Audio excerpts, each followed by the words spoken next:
मुश्किल नहीं है कुछ भी इस दुनिया में, तू जरा कोशिश तो कर, ख्वाब बदलेंगे तेरे हकीकत में, तू जरा मेहनत तो कर। दोस्तों, मैं अक्षय सिंह एक बार फिर से आपके सामने उपस्थित हुआ हूँ और इतिहास के उस टॉपिक को लेकर आया हूँ। इतिहास से उस गढ़े हुए कुछ इतिहास के साक्ष्य लेकर आया हूँ जो आप लोगों तक आज पहुँचेंगे। बात करूंगा आज मैं विश्व में सबसे पहले जो सेना एकत्रित हुई, उस सेना का नाम क्या था, क्यों जरूरत पड़ी भारत को उस सेना की, आखिर विश्व की वो प्रथम सेना कौन थी जिसके बिना इतिहास अधूरा है, जिसके बिना संसार की कोई भी सेना अधूरी है। चाहे जिस भी सेना का हम नाम लें, अगर उस सेना का नाम नहीं लेंगे तो विश्व इतिहास में महज एक परिकल्पना बन के रह जाएगा। आज मैं बात करूंगा उस सेना की जो विश्व के सभी देशों में विद्यमान है वर्तमान समय में, चाहे वो भारत हो, कनाडा हो, ऑस्ट्रेलिया हो, यूएसए हो, ब्रिटेन हो, एथेंस हो, हॉलैंड हो, जर्मनी हो, जितने भी शक्तिशाली देश हैं उन्होंने इस सेना का गठन किया। तो दोस्तों, आज की वो कौन सी सेना है, अगर आप जानना चाहते हैं तो हमारे वीडियो को लास्ट तक देखिएगा और हमारे चैनल को सब्सक्राइब जरूर करें पूरे वीडियो को देखने के लिए। और भी नोटिफिकेशन बहुत जल्द हम लोग लेकर आएंगे, अच्छे अच्छे टॉपिक्स लेकर आएंगे, अच्छे अच्छे वीडियो आपके सामने लेकर आएंगे जो इतिहास से मिलते जुलते हों। समाज में लोग तो बहुत हैं, लेकिन क्या वे लोग हैं जो इतिहास की घटना को वास्तविकता में देखना चाहते हैं, वास्तविकता में उससे परिचित होना चाहते हैं?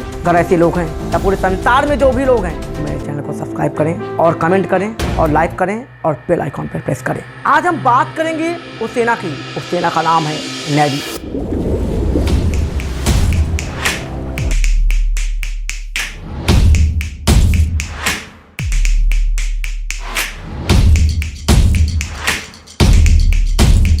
अब बात करते हैं नेवी कहते किसे हैं। नेवी का मतलब होता है जल सेना, और जल सेना का अर्थ क्या होता है? किसी भी देश की संगठित समुद्री सेना को नेवी कहते हैं। किसी भी देश की संगठित सेना को जल सेना कहा जाता है। इतिहास क्या रहा नौसेना का? अभी आप लोगों ने जाना कि नौसेना कहते किसे हैं। अब बात करने हम जा रहे हैं कि विश्व में आखिर जरूरत क्यों पड़ी विश्व को नौसेना की स्थापना करने के लिए। लोग एक देश से दूसरे देश में जाते थे लूटपाट करने के लिए। एक ग्रुप होता था इनको, जिनको हम पायनियर बोलते थे, जिसका मतलब होता है समुद्री डाकू। आखिर समुद्री डाकू अपने सीमा में रह के क्यों नहीं संतुष्ट रहते थे? वो दूसरे देश जाके दूसरे की सीमा में हस्तक्षेप क्यों करते थे? क्योंकि उन्हें पता था इस देश के पास अभी तक ये सेना गठित नहीं की गई है। और भी फैक्ट थे और भी कई कारण थे, क्योंकि जो देश अपने आप को डेवलप कर लेता है वो जाहिर सी बात है पड़ोसी देश को परेशान करता है। चाहे अपने ही परिवार में ले लीजिए, अपने घर के आसपास ले लीजिए, अगर कोई डेवलप कर रहा है तो आपको परेशान करना उसके लिए लाजमी हो जाता है। ऐसे ही बात होती रही और नेवी जो थी अलग अलग कंट्रियों के लिए एक बहुत ही जबरदस्त अस्त्र बन चुका था कि जिससे वो जाते थे और दूसरे देशों को लूट लेते थे, और लूटने के बाद जो भी सामान उनको मिलता था और अपने जहाज़ों में रख के अपने देश पुनः वापस चले जाते थे। तो हम कह सकते हैं कि नेवी कहीं ना कहीं दोस्तों के लिए घातक हो जाती थी और लगातार हो भी रही थी। इसे देखकर पड़ोसी देशों के मन में कहते हैं कहीं ना कहीं ख्याल आता रहा कि आखिर इस सेना का गठन हम कैसे करें। अगर हम बात करें कि सेना का सबसे पहले गठन कहाँ हुआ, तो इसका सबसे पहले गठन भूमध्य सागरीय देशों में माना जाता है। कहा जाता है क्रीट के राजाओं ने अपनी सुरक्षा के लिए सेना का गठन किया। और सबसे पहले अगर देश की बात करते हैं तो वो देश एथेंस था। एथेंस में सबसे पहले नेवी का गठन हुआ। क्यों बना एथेंस? नेवी का आविष्कारक देश। एथेंस के बाद बहुत सारे आविष्कार एथेंस कर चुका था, लेकिन एथेंस ने एक ऐसी सेना गठित की जो आज वर्तमान में समुद्र में सबसे अधिक तबाही मचा रही है और विश्व के सभी देशों के लिए एक शक्तिशाली प्रभाव छोड़ रही है। एथेंस के मन में आया कि कहीं ना कहीं में कैसे सेना गठन करते हैं, लोगों को एकत्रित किया। और उस समय एथेंस के पास जो नेवी थी वो सिर्फ और सिर्फ 182 लोगों की सेना थी। 182 पीपल थे नेवी का जिस समय गठन किया गया। और नेवी का गठन करने का उनका मतलब था कि अपने पड़ोसी देशों को लूटपाट करना, उनको परेशान करना, अपनी सीमा को, कैसे सीमा, जलीय सीमा को लगातार आगे बढ़ा देना। अगर जलीय सीमा लगातार उसकी बढ़ रही थी, एथेंस से अपोजिट जो कंट्री थी वो लगातार परेशान होते चले गए, क्योंकि उसके जो पड़ोसी देश थे वो एथेंस से लगातार डरने लगे थे। कहते हैं ना, जब आपकी सेना शक्तिशाली हो जाती है, आप शक्तिशाली हो जाते हैं, आप में सारे गुण विद्यमान हो जाते हैं, आपकी सोच और क्षमता बहुत ही ऊपर पहुंच जाती है, तो आप किसी भी देश को किसी भी शक्ति के माध्यम से आप उसे दबा सकते हैं। लेकिन सामने बैठे देश भी कम नहीं थे। एथेंस जब अपने आप को डेवलप कर रहा था, अपनी सेना को लगातार दोगुना कर रहा था, उसी समय उनके पड़ोसी देशों के भी मन में एक ख्याल आया कि आखिर हम ऐसा क्या करें एथेंस को बहुत और जवाब दे सके। एथेंस के लोग दूसरे देश जाते थे, तब उनके पास छोटी छोटी नावें होती थी, पोत नहीं थे उस समय, और उन नावों को बड़े रूप में विस्तारित किया गया। उन्हीं को हम पोत कहते हैं। पोत का माध्यम होता है कि पोत में बहुत सारे लोग होते हैं और उनके साथ उनमें तोपें भी रहती हैं, और जिनसे हम सेना के अकॉर्डिंग, अगर हम जल सेना में हैं तो हम अपने देश से दूसरे देश में जब लड़ाइयाँ छिड़ती हैं तो हम जली मार्ग में उनके रास्ते को रोक सकते हैं। तो एथेंस के उस समय जो सेना थी वो जाती थी दूसरे देशों में। सबसे पहले वो मछलियाँ पकड़ती थी, मछलियों का उनका बहुत बड़ा कारोबार होता था। मछलियों को पकड़ते थे और पकड़ के अपने देश लाते थे, और वो उनके एक व्यापार का बहुत ही उचित और सबसे सस्ता साधन था, क्योंकि समुद्र में जाते थे और समुद्र में उनको बहुत सारी मछलियाँ, ढेरों मछलियाँ मिलती थी, जिनको लगातार पकड़ के अपने आप को फाइनेंशियल रूप में इंक्रीज कर रहे थे, अपने आप को लगातार बढ़ा रहे थे। समय बीतता चला गया। बाद में विस्तारवादी राष्ट्रों ने एथेंस की समुद्री सेना को नष्ट कर दिया। उसके पीछे के बहुत सारे निगेटिव फैक्ट थे, क्योंकि एथेंस अपनी समुद्री सेना के माध्यम से लगातार पड़ोसी देशों को परेशान कर रहा था। और कहा भी जाता है कि अगर आप किसी दूसरे को परेशान करते हैं तो प्रकृति आपके साथ सबाब बन के आती है और आपको लौट के चली जाती है। ऐसा ही गठन हुआ और उसके पड़ोसी देश हॉलैंड, पोलैंड, जेनेवा, इन देशों ने नेवी का गठन किया। और अब नए नए देश अपनी सेना का गठन करते हुए, जल सेना का गठन करते हुए लगातार अपनी शक्तियों को इंक्रीज कर रहे थे। और पूरे विश्व में इनकी गूंज सुनाई देने लगी कि आखिर और भी राष्ट्र जल सेना का गठन कर चुके थे। आखिर जल सेना का गठन करना उन देशों के लिए क्यों जरूरी था? क्योंकि उन्होंने इसके पहले काफ़ी तांडव देखा था कि एथेंस के लोग आते थे पायनियर के रूप में, समुद्री डाकू के रूप में, और समुद्र के माध्यम से एक साइड में उतरते थे, दूसरे छोर में जाके एथेंस के लोग थे जो उनकी अपोजिट सेना होती थी, अपोजिट जो लोग होते थे उनको मार देते थे और लूटपाट करके सामान लेकर चले जाते थे। इसीलिए पड़ोसी देशों ने भी अपने आप को इंक्रीज किया, सोच बदली, विचार बदले और सफलता उनके हाथ में भी आई और उन्होंने भी नेवी का गठन कर लिया। उस समय समुद्री शक्तियाँ लगातार जोरों पे थी। अब जरूरत थी तो एक अड्डे की। एक अड्डा होता ना, जैसे किसी चीज़ का अड्डा बना दिया जाए और वो अड्डे पे बहुत सारे पोत खड़े हों, सेना एकत्रित हो और वहीं से गाइडेंस किया जाए सेना को। वो अड्डा बना उत्तरी अमेरिका और उस जगह का नाम था कार्थेज। कार्थेज नेवी का एक अड्डा बन गया। यहाँ से लोग अलग अलग दिशा में सोचते थे, अलग अलग दिशा में चलते थे। क्यों? क्योंकि उन्हें पता था कि विश्व के अभी भी बहुत से राष्ट्र ऐसे थे जिनको इस सेना के बारे में पता ही नहीं था। समुद्री मार्गों से वो भी जाना शुरू करते थे और सेना एकत्रित करते थे। उस समय कहते हैं कि जो पोत होते थे उसमें 50 से 60 लोग ही एक बार में सवारी कर सकते थे। और वो भी कौन थे वो लोग जो सवारी करते थे? वो एक प्रकार के सैनिक होते थे जो कि समुद्र के अंदर भी लड़ाइयाँ कर सकते थे। कहते हैं उस समय कार्थेज का जो अड्डा था वो रोम के लिए भी अजय था, क्योंकि रोम नेवी को लगातार इंक्रीज कर चुका था।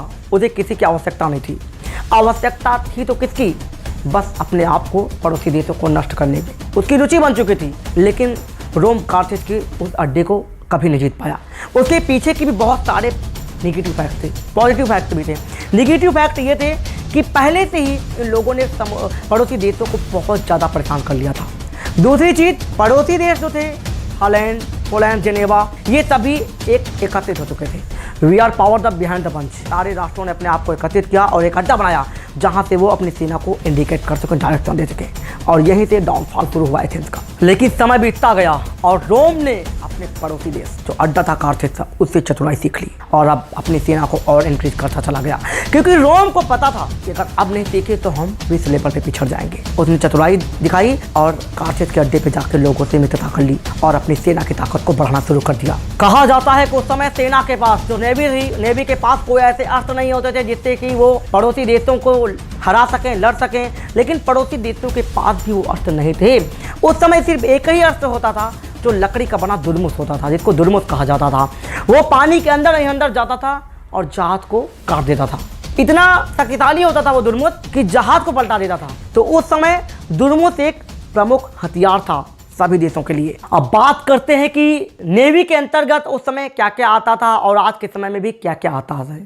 तो इसमें ध्वंसक आते हैं, क्रूज मिसाइलें आती हैं, पोत आते हैं तथा रणपोत भी आते हैं। अब तो कई सारे सिस्टम्स, लॉन्चर ऐसे आ गए हैं कि लगातार पड़ोसी देश, चाहे भारत रहा हो, यूएसए रहा हो, ग्रेट ब्रिटेन रहा हो, उन लोगों ने बहुत अच्छे तरीके से अपनी नेवी को इन्वेंशन कर रहा है लगातार हर एक कंट्री, और अपने जो समुद्री सीमा है, समुद्री ताकत को लगातार इंक्रीज करते जा रहे हैं सभी देश। कहते हैं कि 17वीं, 18वीं, 19वीं शताब्दी तक नौसेना धीरे धीरे गर्त में जाने लगी। क्यों? क्योंकि बहुत से राष्ट्रों को इस सेना के बारे में पता नहीं था और बहुत से राष्ट्र अपनी इस चालाकी भरी दुनिया में अपने बेवकूफ़पन का लगातार उपयोग कर रहे थे, प्रयोग कर रहे थे, जिससे कि उन्हें इस चीज़ से नुकसान हुआ और जो नेवी थी, नेवी का डाउनफॉल शुरू हो गया। 19वीं शताब्दी तक आते आते सिर्फ 8 देशों के पास नौसेना गठन थी, सिर्फ 8 देशों के पास नौसेना गठित हुई थी। फिर 19वीं शताब्दी जैसे ही भी थी, एक बार फिर से देशों ने अपनी अपनी नौसेना को एकत्रित किया और फिर से अपनी सेना को इंक्रीज करना शुरू किया। आखिर समय कैसा था? क्यों चाहते थे लोग हमारी जो नेवी है वो विश्व की प्रमुख सेनाओं में गिनी जाए? इतिहास में नेवी का एक अलग इतिहास रहा है। अगर नेवी की बात नहीं की जाएगी तो सेकेंड वर्ल्ड वार भी नहीं गिना जाएगा, फर्स्ट वर्ल्ड वार भी नहीं गिना जाएगा। अभी तक जो भी वर्ल्ड वार हुए हैं, 2 वर्ल्ड वार, उनमें नेवी का बहुत बड़ा योगदान रहा है। कहते हैं 19वीं शताब्दी में ब्रिटेन इतना शक्तिशाली था, इतनी शक्तिशाली सेना थी उसके पास कि फ्रांस और जर्मनी, ये दोनों देशों को मिला के अकेली सेना थी ब्रिटेन की, इतनी शक्तिशाली वो सेना हो चुकी थी। तो ब्रिटेन लगातार अपने आप को डेवलप करता जा रहा था, क्योंकि उसे पता था कि आने वाला समय बहुत ही खतरनाक होगा। और समय आ गया सेकेंड वर्ल्ड वार, द्वितीय विश्व युद्ध। अब विश्व के जितने भी देश थे सेकेंड वर्ल्ड वार में शामिल हुए थे, उन सबके पास ये मौका था कि अपनी नौसेना की ताकत को सबके सामने पेश करें। कहते हैं जिस समय अमेरिका में गृह युद्ध शुरू हुए, उसी समय अमेरिका ने कवचित जहाजों का एक बेड़ा तैयार कर लिया था, और इन्हीं जहाजों के कारण अमेरिका विश्व के शक्तिशाली देशों में शामिल हो गया। विश्व की सबसे शक्तिशाली सेना नेवी उसके पास आ चुकी थी, और अमेरिका को इसका बहुत ही ज्यादा बेनिफिट मिलने लगा। अब बात आ गई 1914 की, और ये वो समय था तब विश्व में घोषणा हो चुकी थी कि प्रथम वर्ल्ड वार होगा। 1914 से लेकर 1918 तक प्रथम विश्व युद्ध विश्व की रीढ़ तोड़ दी थी, और सेनाएं लगातार तितर बितर होने लगी। इसी समय ब्रिटेन और जर्मनी ने आपस में लड़ाई शुरू कर दी, और जब ब्रिटेन और जर्मनी में अलगाववाद शुरू हुआ, तभी ब्रिटेन ने अपनी नौसेना को और अच्छे तरीके से इंक्रीज कर लिया, और इसके बाद वो लगातार 20 साल तक विश्व के सबसे बेहतरीन नौसेना के रूप में अपना बेड़ा स्थापित करती रही। और इसी समय विश्व के जो बेहतरीन अस्त्र होते हैं, जिसे आज के तौर पे हम पनडुब्बी कहते हैं, उसका आविष्कार कर लिया था ब्रिटेन ने, और ब्रिटेन को इसका बेनिफिट बहुत ज़्यादा मिला।